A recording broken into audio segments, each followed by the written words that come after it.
All right, welcome DoorGrow hackers to the DoorGrow show. If you are a property management entrepreneur that wants to add doors, make a difference, increase revenue, help others, impact lives, and you are interested in growing in your business and life, and you're open to doing things a bit differently, then you are a DoorGrow hacker. DoorGrow hackers love the opportunities, daily variety, unique challenges, and freedom that property management brings. Many in real estate think you're crazy for doing it. You think they're crazy for not, because you realize that property management is the ultimate high trust gateway to real estate deals, relationships, and residual income. At DoorGrow, we are on a mission to transform property management business owners and their businesses. We want to transform the industry, eliminate the BS, build awareness, change perception, expand the market, and help the best property management entrepreneurs win. I'm your host, property management growth expert, Jason Hull, the founder and CEO of DoorGrow. Now, let's get into the show. All right, everybody. So I just got back from Mexico. My last episode was about the importance of taking a vacation, and it was an awesome vacation, except for one thing. I got sick. I probably ate some food I shouldn't have, or maybe some seafood that wasn't cooked right, or maybe I was at a bad restaurant. I don't know. Maybe I heard the ice. Sometimes it's the ice, not what you're drinking, but it's the ice they put into it because they didn't filter the ice. I don't know. So anyway, I got sick. And so I'm still feeling a little bit under the weather. So I'm not feeling amazing or 100% today. So you'll have to excuse me because I am human.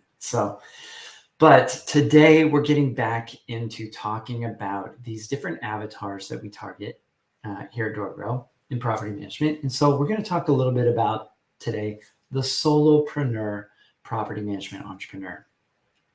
Last time, if you missed that episode, 2 episodes back, we talked about seekers, and then a couple of episodes before that, we talked about pure startups. So if you missed those episodes, go back and listen to those. They'll be very insightful for you to learn the entrepreneurial journey as you move through various stages in property management. So today we're talking about solopreneur property management entrepreneurs. And so these I usually quickly categorize just based on door count. These are usually going to be people that are maybe, they're under 100 doors. Usually they're stuck in the 50 to maybe 60, maybe 80 door range. A lot of times they've been in business for 2 to 5 years. There is also a category of them that I call the stuck property management entrepreneurs. And they've been in business anywhere from 4 to 20 years. And they're still in that 50 to maybe 100 door range. So let's first get into kind of identifying these solopreneur property managers. The reason I call them solopreneurs is they're caught in what I call the solopreneur sand trap. This means they've been in business usually a short time, maybe 3 to 5 years, before they even reach out for help. I get a lot of people at that stage, they reach out for help. They don't do it in the first year, first 2 years, sometimes even the third year until maybe towards the end of that, because a lot of times they think they can figure it out on their own. And they're trying lots of different stuff. And they usually they're right around 50, 60 doors, I find. They might get up to maybe about 80 if they have a spouse or a business partner or somebody that's kind of working for free, in the business. You'll see sometimes they'll get up to maybe around 80, but that's usually about as many doors as they can handle on their own without additional team members, or if they have a spouse or a business partner. That's usually as many as they can handle dealing with because they're caught in that cycle of suck. I've done episodes and, on several webinars and things over the years. I talked about the cycle of suck in property management, which is you take on crappy owners, you then have crappy properties, and you take on as well, and then you have crappy tenants by default because they're difficult to deal with because the owner is being difficult or the property is being difficult. And then you have a crappy reputation. And if you have a crappy reputation and you're getting crappy reviews online, guess what you attract more of? More crappy owners, right? So then you're caught in this property management hell, this cycle of suck. So you want to escape that cycle of suck. Now, a lot of property managers as solopreneurs, they want to get on every client. They take on anybody, and they move right into that cycle suck, and they end up trapped. They've painted themselves into a corner. They can't afford to hire anybody. They don't have enough money, and they can't really manage any more doors. And they're usually losing about as many doors as they're getting on every year, because they've taken on a lot of accidental investors, people that are only going to stick around for maybe a year. They have a lot of attrition. They have to replace a lot of those. I mean, often these solopreneurs that are in this stage, they often dream, their goal is to break that 100-door barrier. And if you've already passed that 100-door barrier, you are rare. There's not a lot that do that. There's a vast majority have a lot less than this. There's a lot that only have a handful of doors and they're dabblers, right? The seekers. And then you've got quite a few that are stuck at this first major sand trap, this solopreneur sand trap. So often I find they're in a worse financial situation than the pure startups. The pure startups usually know that it's going to take a little money to get their business off the ground, and they have some cash on hand. But these solopreneurs have tried everything, and they're investing so much into the business, and they're getting such a little, return or yield from that. And they have all these new expenses. They just can't seem to make it work, and they're in a lot of pain. And so they have a harder time sometimes than pure startups in signing up with us or working with DoorGrow. I love helping, all of these different groups. Solopreneurs, it's one of the main things that I'll generally have them do is to get them out of the cycle suck is fire some bad doors. So they usually have built a portfolio up that is maxing them out in terms of time and resources. And I know property managers that by themselves have managed 200 doors by themselves. And that's absolutely possible, but it's not possible if you're caught in the cycle of suck and you have bad doors and bad owners. And so you've got to get out of that. And so right now, if you're caught in this sand trap and you know that your portfolio sucks, my recommendation is just fire your worst client. I guarantee if you do the math and you figure out your profit margin and you figure out the expenses that it costs you to manage that property based on profit margin, right? So let's say you have a 50% profit margin, which would be amazing in most any business, right? That would mean for every dollar of expense that you have, you need $2 to offset that in sales revenue or in collecting revenue, right? It's 2-to-1 ratio. My guess is your ratio is even worse. So it doesn't make sense for you to even keep on somebody that the expense for this owner or operating costs based on what your time is worth and effort, you are giving up a lot more than just that money. And by letting go of them, it creates a lot more space. I would guarantee that these are not profitable for you to manage. The big mistake I see a lot of people in the solopreneur stage make is they don't really have a lot of financial savvy. And so you'll see people with this really unhealthy, unrealistic mindset where they'll say, well, I'm making $100 off this door. So now that means I can now go spend $100. That's not reality. If your profit margin were 50%, that would mean you would need to make $200 in order to be able to justify a $100 expense. So you can't just go add another $100 expense because you're making another $100. For most, it's way worse than that in the beginning. It might be, instead of a 2-to-1 ratio, it might be a 10-to-1 ratio, which means you need to make $10,000 in order to justify a $1,000 expense, or by cutting a $1,000 expense, that's $10,000 in sales revenue you don't have the pressure of generating, that you don't have to generate.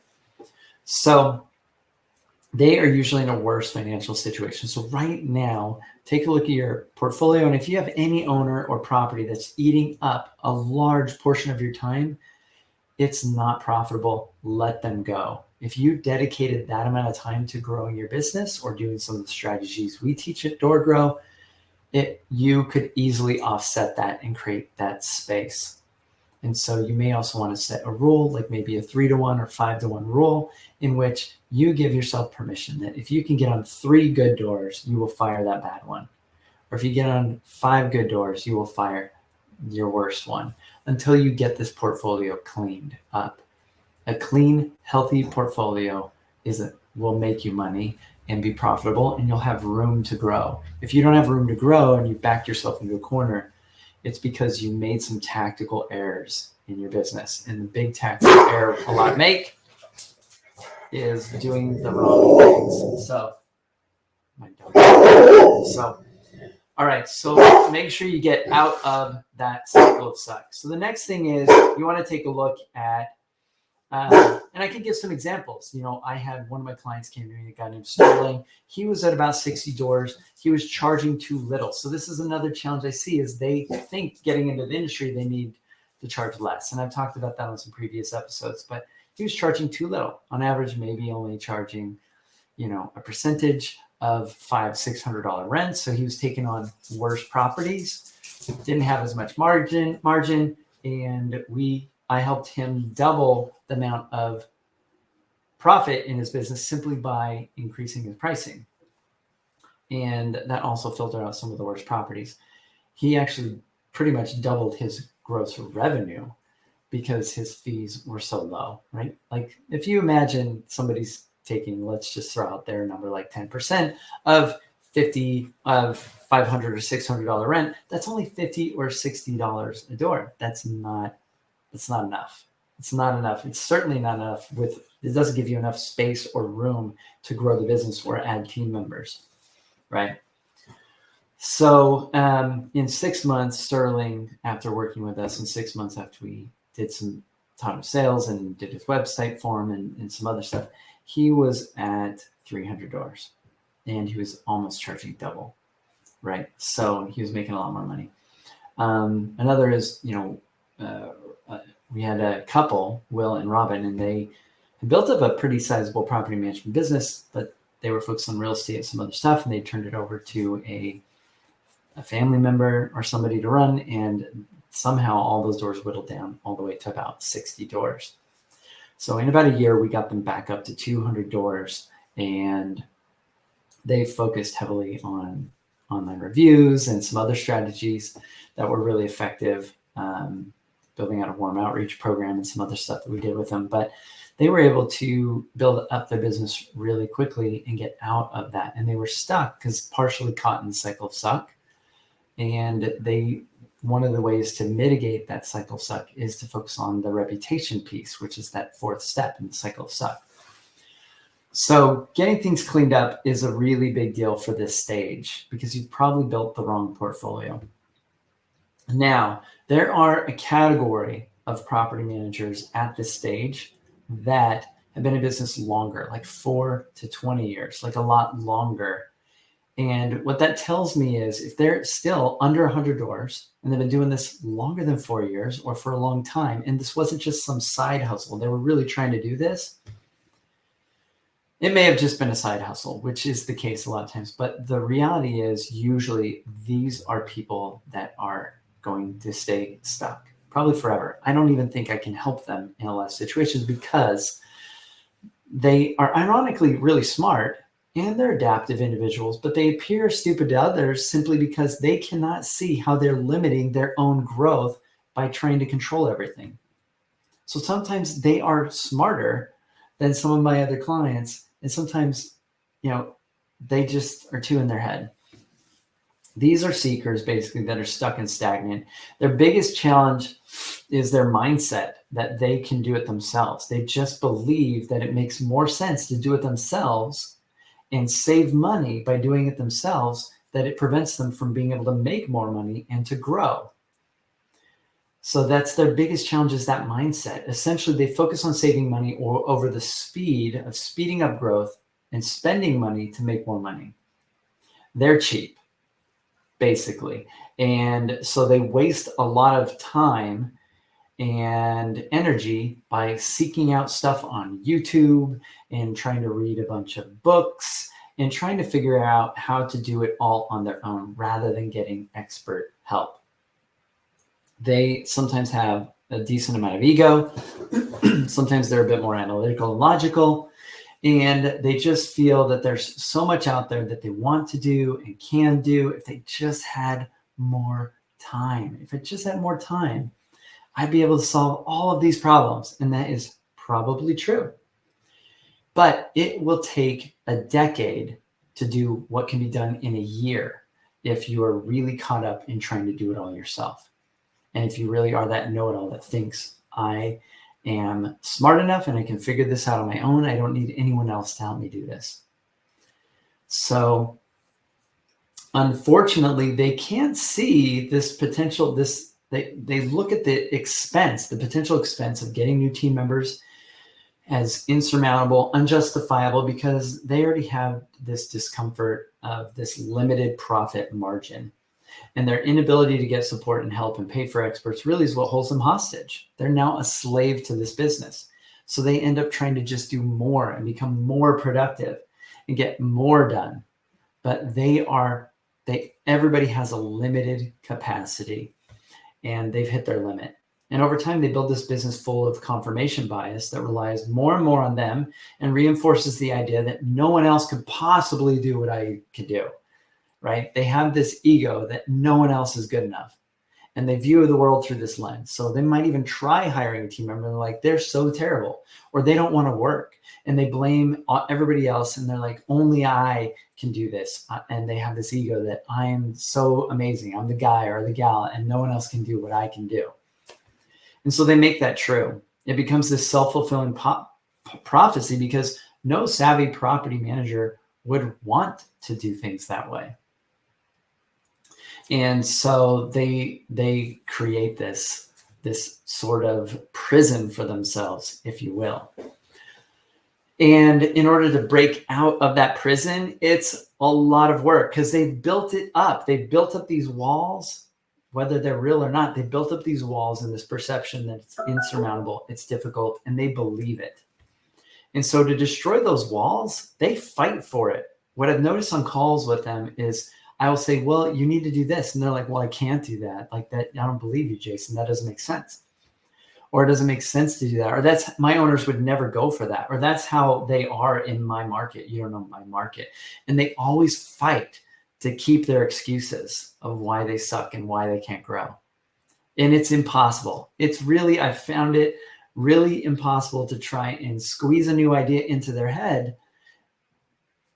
And the only thing I could do is say, look, we've got clients that are they were in a situation similar to you, but they're getting results. It is possible, but they are unwilling to believe it. And a lot of times these property managers, they turn on me and they want to find flaws with me and believe that there's some sort of dirty secret about DoorGrow. Like we're not really in a state of integrity, or we don't really do what we can do, or we're just in it to take money from people, or whatever they want to believe. And they will try and find validation for this, and they go hunting for it. And they try and find, every business that's has success has a little tribe of haters, especially in coaching, right?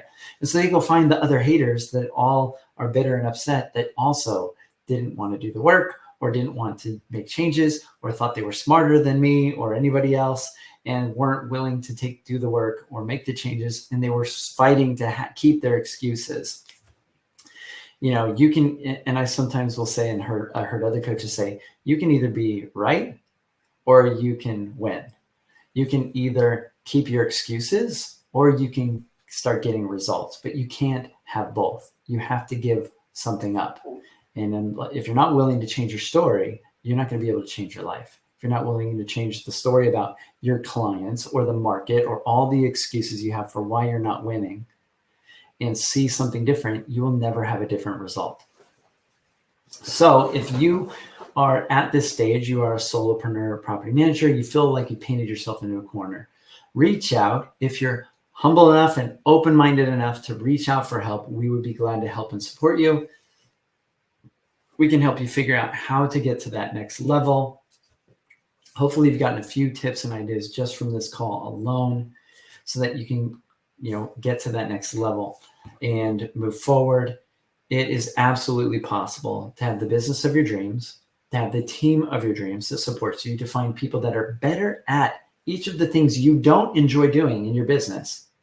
It is absolutely possible to find people that are better at each of those pieces that you aren't naturally inclined to do or don't love doing. It's possible to find people that will be better at it than you. They will surpass your ability in those things. I've seen it over and over and over again. My team are built as a team of people that are all better at things that they enjoy doing and love doing and that they are doing. They're all better at those things than I would be. Most entrepreneurs were highly adaptable. I used to do everything in the business. Right now, you might be doing everything in the business, but you don't love and enjoy everything. I have an episode previously, I talked about the 4 reasons. Go back and listen to that. You are heavily out of alignment with the 4 reasons. If you really want to hold on to everything and do everything and control everything. And there's a process to feeling safe, letting go of those things and finding people that are better at it than you and making the right hiring decisions at the right time. Otherwise, you'll make a tactical mistake and you get crushed or your business fails, because cash flow is king and you have to have cash in the business. So you don't want to hire the wrong person. You need to hire the right person for the right job to take off the minus signs or the things that energetically destroy you or drain you. And that's what you need most. So I'm really good at helping business owners build the right business and the right team around them.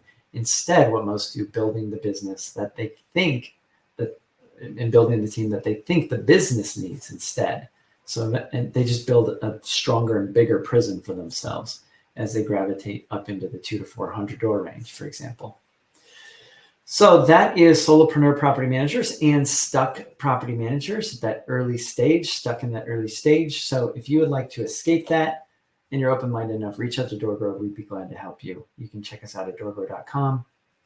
And you can also join our Facebook group by going to doorgrowclub.com. So doorgrow.com is our business. Doorgrowclub.com is our Facebook group, our community for those that are enjoying this podcast.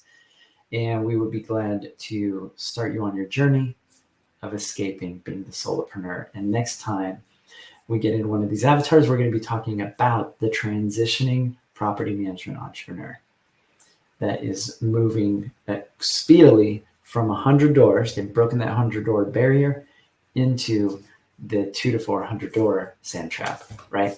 So we'll talk about that next. Until next time, everybody, to our mutual growth. I hope to see you winning. We'll talk soon. Bye, everyone.